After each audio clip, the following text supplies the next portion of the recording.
right, so get this. Okay. What if the guy, who made Twitter, Jack Dorsey, is also the mysterious creator of Bitcoin? We're going to look into this theory, and it's causing like a real stir in the crypto world. Now, I know some of you might not be like experts on Bitcoin. It's basically a digital currency, kind of like internet money. But the thing is, it was invented by this anonymous person, Satoshi Nakamoto, and no one knows who they are. So what we're talking about here isn't just money. It's a real-life mystery, like a detective story.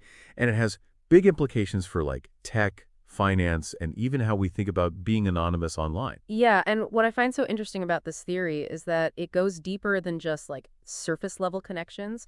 It connects events and dates and even how people act online in a way that's like hard to ignore. It's not just coincidence. Okay, so let's talk about these coincidences. So apparently there's some pretty interesting overlaps between Dorsey's life, his personal life, and like key moments in, the early days of Bitcoin. Right, like, for example, Bitcoin's very first transaction, it happened on January 11th, which is, get this, Dorsey's mother's birthday. And you want to know something else? Satoshi's last activity on the Bitcoin network, it matches up perfectly with Dorsey's father's birthday, March 5th. I mean, come on, what are the odds? Okay, that's like crazy.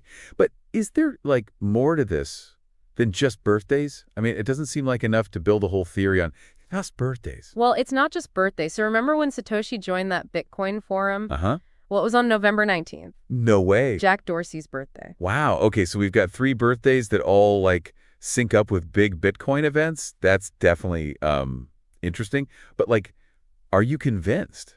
Well, it makes you think, but, we need to dig a little deeper. One thing that really stood out to me was the timestamps.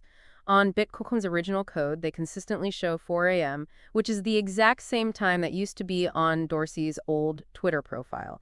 Now, if it were just one timestamp, you can maybe ignore it, but this is a pattern across the entire code base. Wait, so we've got matching birthdays, specific times. It almost seems like someone's leaving clues on purpose, right? Yeah, it's hard not to think that way, especially when you consider the location. So there was this hacker who claimed to have Satoshi's email, and he tried to, blackmail Satoshi by threatening to expose a connection to St. Louis. Mm. Guess what? St. Louis is Dorsey's birthplace. Wait, there's a St. Louis connection. That's really specific. And wasn't there something about California, too? Yeah, back in 2009, an IP address linked to Satoshi, it popped up in California, and Dorsey spends a lot of time at Twitter headquarters there. So, like, is this all just a bunch of crazy coincidences? Or is there a chance that, like, Jack Dorsey and the Twitter guy is actually this mysterious Satoshi Nakamoto? Well, it's definitely tempting, but let's not get carried away, We got to look at, like, the other side, too, the arguments against it. Yeah, that's true. We can't just ignore, like, the evidence that doesn't fit, right?